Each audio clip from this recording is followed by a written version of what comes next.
Bienvenidos a esta nueva edición de Tiempo de Respuestas, que vamos a dedicar a uno de los puntos que el Concilio Vaticano II vio que eran fundamental, que es todo lo referente al ecumenismo y al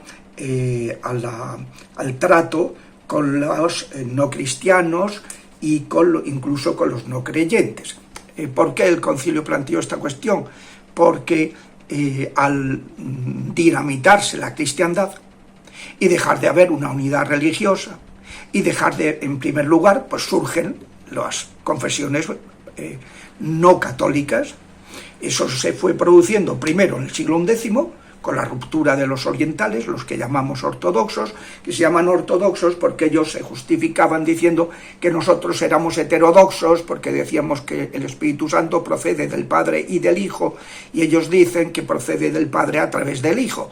Entonces, bueno, pues es una cuestión, una disquisición bizantina, pero en la que no había razón de ser, porque es equivalente, pero que fue la excusa que pusieron para, no, estos son heterodoxos y nos apartamos de ellos. Era una cuestión política, de prelación.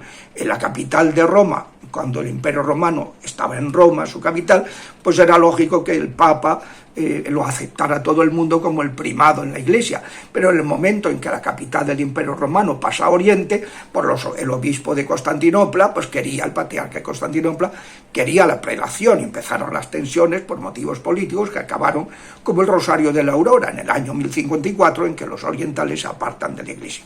Hubo intentos, como fue el Segundo Concilio de León, o como fue el Concilio de Florencia, el de León en el siglo XIII, y el de Florencia en el siglo XVI, en que se buscó poner solución, ¿no?, a este tema del ecumenismo, pero no se consiguió. Luego, la segunda ruptura vino de los protestantes y de los anglicanos. Lo de Enrique VIII fue una cuestión de faldas, una cuestión de que él quería casarse, casarse a Catalina de Aragón, dejar a Catalina, que era su mujer legítima, y casarse ahora con Ana Bolena, que no podía casarse. Entonces se convierte en jefe de la Iglesia de Inglaterra para poder declarar nulo el matrimonio, ¿no?, que era lo que quería. No creía en el divorcio y decía, pues hay que la nulidad. Y consiguió la nulidad convirtiéndose en jefe de la Iglesia de Inglaterra. Cuestión que hace unos días, pues celebramos la fiesta de San Juan Fisher y Santo Tomás Moro, que fueron fieles a Jesucristo y estuvieron dispuestos a arrostrar el martirio con tal de no prestarse al enjuague, al mejunje que había hecho Enrique VIII, ¿no? Luego, en el centro Europa, el problema era cuestión de influencia. Los príncipes centroeuropeos, sus intereses estaban en contra del Estado Vaticano, que estaba asociado al Reino de España y al Reino de Francia, y entonces Lutero les dio la excusa, y surge pues toda la reforma protestante.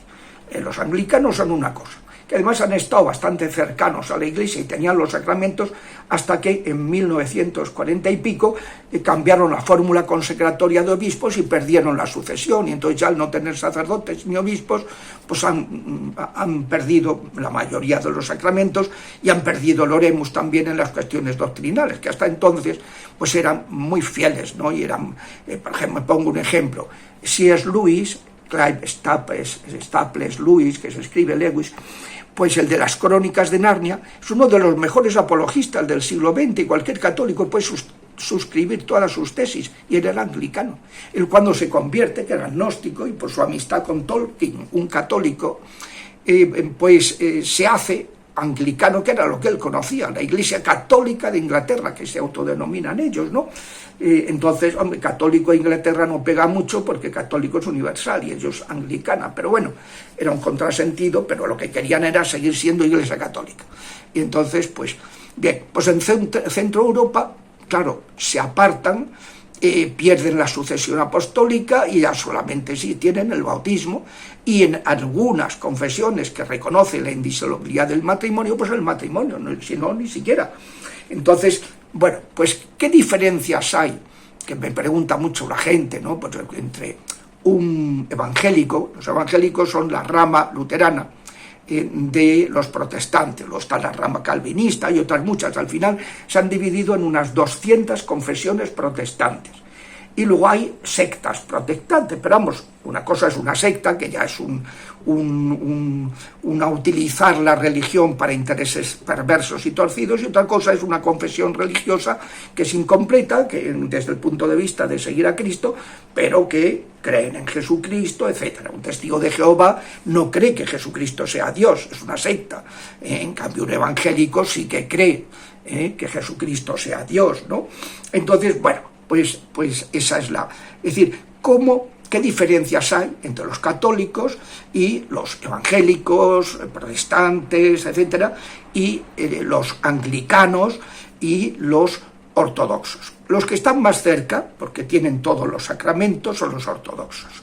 Y por tanto, pues tienen prácticamente lo mismo. Y de hecho está previsto en la legislación canónica que cuando un católico no tiene sacramentos de un ministro católico, pueda recibirlos de los ortodoxos, porque son válidos. Igual que cuando en una comunidad católica se presentan que hay gente de religión ortodoxa que no tienen ministros que los atiendan, se les puede administrar la confesión, la comunión, la unción de los enfermos, etc. O sea que está así previsto porque no están unidos en Roma, no están unidos a la cabeza de la Iglesia, al primado de Pedro, y se ha ido trabajando para ir recuperando poco a poco toda esa pérdida de la unidad. Porque claro, está claro, como dijo Cristo en la última cena, capítulo 17 de San Juan, que para que el mundo crea, pues si nos ven desunidos, ¿cómo van a creer? Eso es imposible, ¿no? Entonces, ¿qué diferencia hay? Pues ya la he estado explicando, de dónde surge cada uno, dónde surgen los protestantes, que hay unas 200 confesiones, dónde están los anglicanos, dónde están los ortodoxos, que eso los llamamos iglesias ortodoxas, mientras que a las comunidades protestantes y anglicanas las llamamos comunidades cristianas, no son iglesias.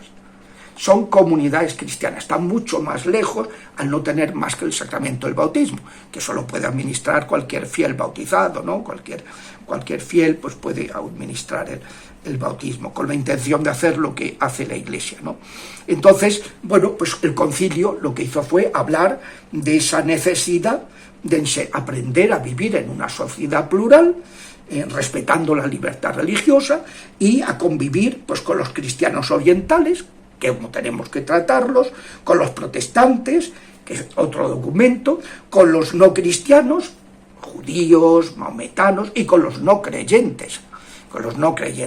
Es decir, son diversos aspectos que hay que saber vivir, para lo cual tenemos que conocer cuál es nuestra identidad, qué es lo que nosotros tenemos y que no tienen los demás, saber conocer las cosas positivas que tienen los otros, para apoyándonos en ellas, pues ayudarles cuando haya que ayudarles a que pues caminen hacia Jesucristo.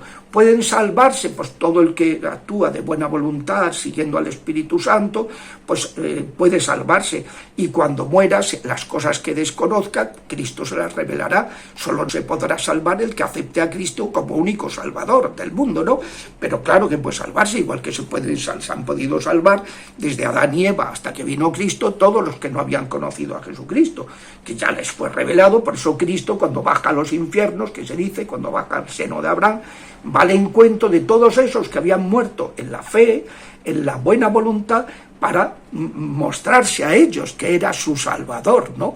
De tanta gente que no lo había conocido, ¿no?